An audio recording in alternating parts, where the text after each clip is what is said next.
Oh man, I really hope this doesn't mean that any evidence in the Idaho 4 case got destroyed. Hey guys, this is Jules with True Crime Reactions. Disclaimer. Everything stated in this video is my opinion and my opinion only, and just like everything else in these cases we discuss here on this channel, everything is alleged. Did you guys know that the Coeur d'Alene police evidence storage building area literally caught on fire a couple of days ago? Last week, a fire destroyed the police department's supplementary building on the City Shop campus. It's home to code enforcement, animal control, and the police department's IT division. Apparently, they got a whole bunch of these new e-bikes in, and one of the batteries on the e-bikes caused a fire. Now, it's been ruled an accident, but I do have questions because this was quite a big fire. Now, this article from June the 10th literally is headlined CDA, which is Coeur d'Alene Police Department, loses millions of dollars worth of equipment in building fire. I'm going to read this little article to you, and it's just crazy to me. They're just like, oh, it was just an accident, no big deal. They're just under the rug, and it could be, okay? It literally could be. But I really feel like they need to be more direct about the damages. I understand that it was millions of dollars in losses. Okay, cool. But you're going to have to show me receipts for that. Millions of dollars in losses for an e-bike battery? I mean, like I said, it was a big fire. But for them to just say, oh, it's an accident, is this an insurance thing?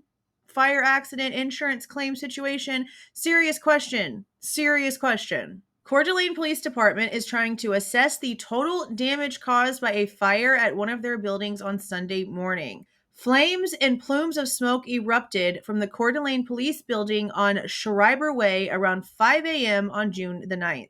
The CDA Fire Department fought the fire for over 3 hours before it was finally extinguished. The building was used to store equipment such as police cars, SWAT vehicles, and other law enforcement materials. Last week, a fire destroyed the police department's supplementary building. It's home to code enforcement, animal control, and the police department's IT division. The entire building is now a total loss. Burnt police cars, SWAT vehicles, and other equipment are surrounded by charred wood and debris. We just started an e-bike program as well, and all of those were stored in this building.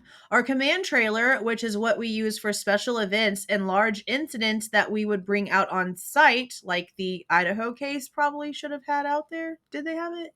I'll have to go back and check. That was stored in this building. So their huge mobile command center burnt to a crisp. That's freaking crazy. The police department is still in the early stages of assessing exactly what was lost and its total worth, but an official with Coeur d'Alene Police Department estimates it to be millions of dollars worth of loss. The police department does have insurance, but as of now, it is unsure how much will be covered by their plan. Probably more than the stuff's worth, honestly, because come on.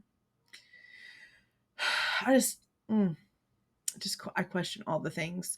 Sergeant Renew said it's also too early to tell how much this will cost the taxpayers. I went ahead and I pulled up the search warrant that we actually have from the Schreiber Way building. This is from the Idaho case, and it is sealed. This is one of the things that has never been unsealed either. This was back whenever Megan Marshall was the one actually signing all of these search warrants. And as you can see, Coeur d'Alene Police Department Forensic Lab at Schreiber Way. I don't think there's any, yeah, that's it. It's in order to seal it. And there's, I don't think anything else from it.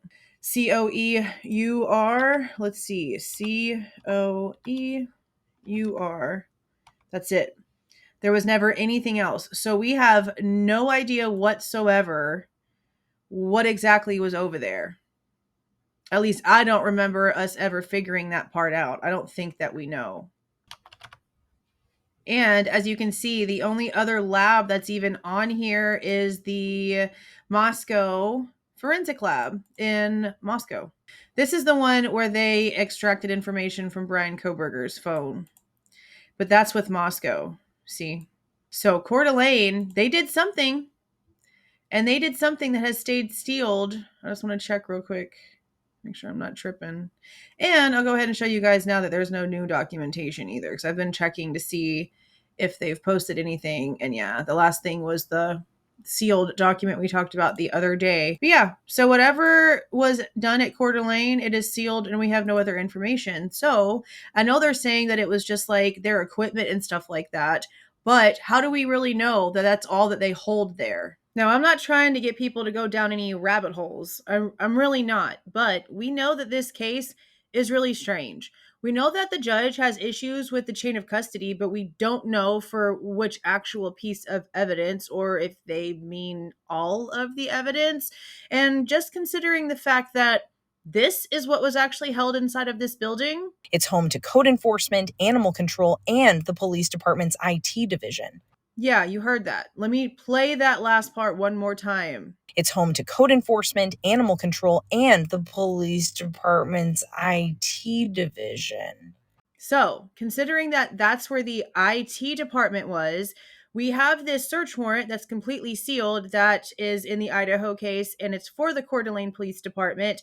And this case is heavily, if not literally 100% relying on technical data, IT department data.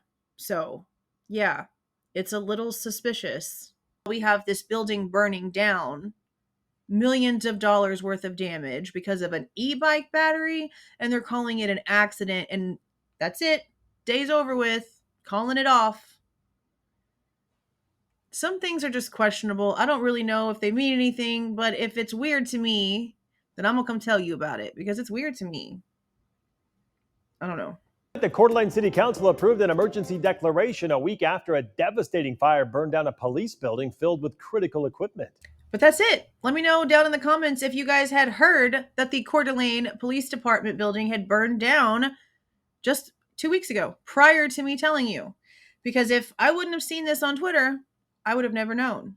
So, interesting turn of events. But then again, the entire situation with Brent Kopaka happened while we were literally watching that entire area, and we didn't know crap about it until we saw it on the Indiana body cam in Bryan Kohberger's arrest.